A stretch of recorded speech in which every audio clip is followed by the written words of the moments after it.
Hi, this is about George Orwell, a short video.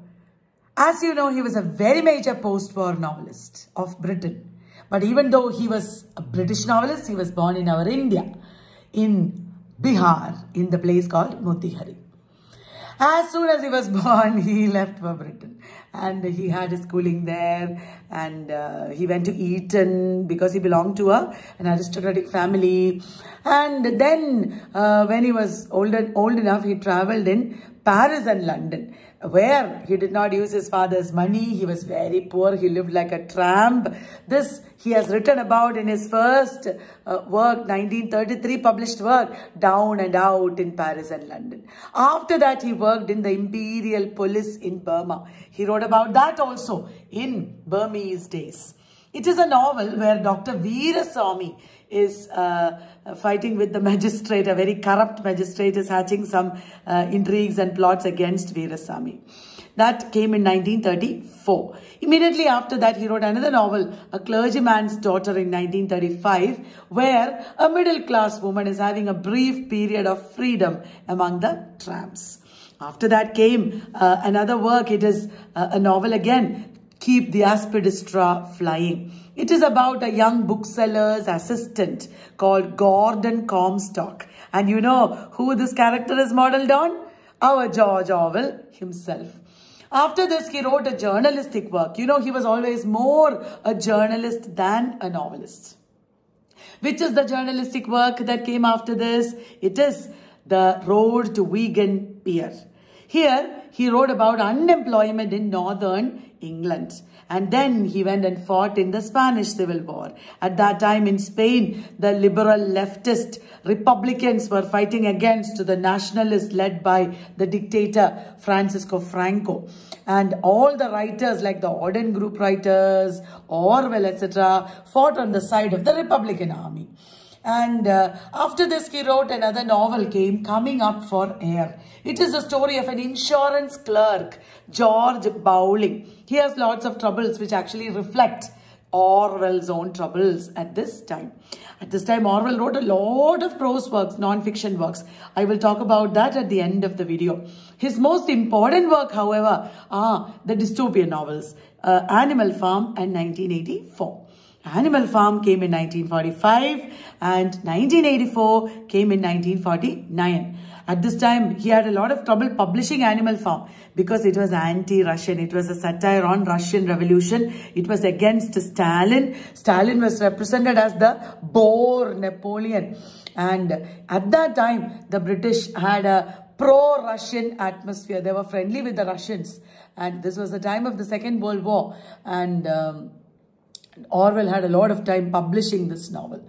You know, in Animal Farm, it's a beast fable, as you know.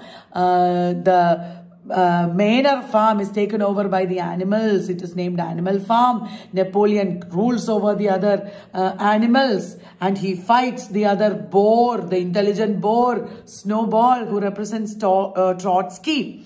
And Napoleon's 5-year plans are represented as the building of the windmill by Boxer. Who is Boxer? Representative of working class. So it's an allegory. 1984, finally what happens in Animal Farm? Probably you know, animals and humans are all looking the same. Human beings are looking like pigs and pigs are looking like animals. That is a very caustic satire on totalitarian societies. And then there is 1984. It is set in the country called Oceania, where the party is ruling. Party is actually INGSOC, that means English Socialist Party, ruled by the big brother who is always watching you through telescreens, etc. Working in the Ministry of Truth. There are 4 ministries here, okay? The 4 ministries are Ministry of Truth, Ministry of Love, Ministry of Plenty, and then there is the Ministry of, I forgot, peace, love, plenty and truth, yes. And our peace, Ministry of Peace does what? Creates war. Ministry of Plenty does what? rations everything, does not give people food and clothing and necessary amenities. Ministry of love means what? Whoever is falling in love, they are arrested and tortured.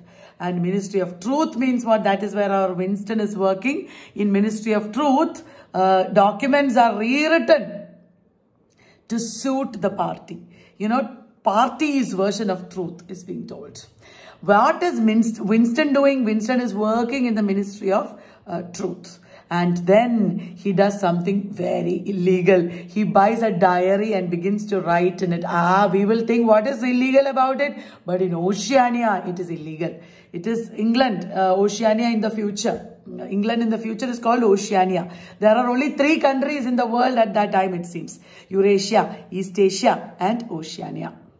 And what does Winston do? He buys illegally a diary and writes in it. From whom does he buy it? Mr. Sharrington. Later on, he buys another personal possession. That is a paperweight, a coral paperweight. Beautiful. You are not supposed to have any personal possessions like that. You are not supposed to think. You're not supposed to write anything on your own without the party knowing. These are all illegal in Oceania. And there is the police called Thought Police. The language of Oceania is called Newspeak, where everything is contracted. You know, like Ingsoc for English Socialist Party. And Winston does another very illegal thing. He falls in love with a colleague called Julia.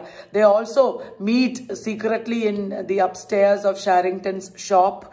At that time, they really become rebels, you know. There is the underground of Emmanuel Goldstein, the enemy of the party. And Emmanuel Goldstein's party is called Brotherhood. Winston even wants to join Brotherhood. There is one man, O'Brien, who helps him with it. Oh my God, you won't believe this. Sharrington and O'Brien turn out to be spies.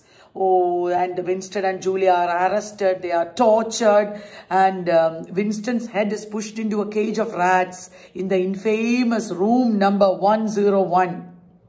Okay? And he's so much tortured that he betrays Julia and his love, saying, do it to Julia, please. Don't do it to me. Don't do it to me. And he is like brainwashed. At the end, he knows he's going to be killed. He won't be allowed to live like this. But he begins to love Big Brother because he has stopped thinking on his own. He has been completely brainwashed. This is the totalitarian society represented in our 1984 very important novel. And he has written major non-fiction works. All Art is Propaganda, Decline of the English Murder, Inside the Whale, Politics and the English Language, Why I Write, Shooting an Elephant, Shooting in Niagara and After, Shooting Niagara and After, then Tolstoy's Lear and Fool. So many non-fiction works he has written. In Politics and the English Language, he is actually criticizing the decline of English language. English language has become very ugly and inaccurate, he is saying. Why I Write is a mini autobiography where he talks about the reasons for his writing. He says there are 4 motives for his writing. Sheer egoism. He is writing because of egoism, enthusiasm, historical impulse, and also political impulse. These are the 4 reasons he gives for writing. In Inside the Whale, he first starts talking about Henry Miller's Tropic of Cancer. Henry Miller's Tropic of Cancer was a very controversial book, but it is very apolitical. And Orwell is saying that Miller is like inside the whale, like Jonah. He is staying inside the whale, not talking about politics happily. And then Orwell points out that in the 1930s, most of the writers were like this, apolitical. They did not write about politics because during the war, it was not even possible to write about politics, you know. And at the end of the novel, Orwell is saying that probably after the war ends, that scene will change. But as long as the war is raging, there are lots of spies and other people now. And the only possibility is to be inside the whale. But he is not appreciative of it. Against this essay, Salman Rushdie had written Outside the Whale. Now, Orwell was a war correspondent, and he also, was a BBC, personnel. He worked for the BBC. He wrote and also made broadcasts for BBC that is very famous during those days. George Orwell's non-fiction as well as his fiction, especially the dystopian novels, are still very relevant today. Please read on your own and get to more details about these works.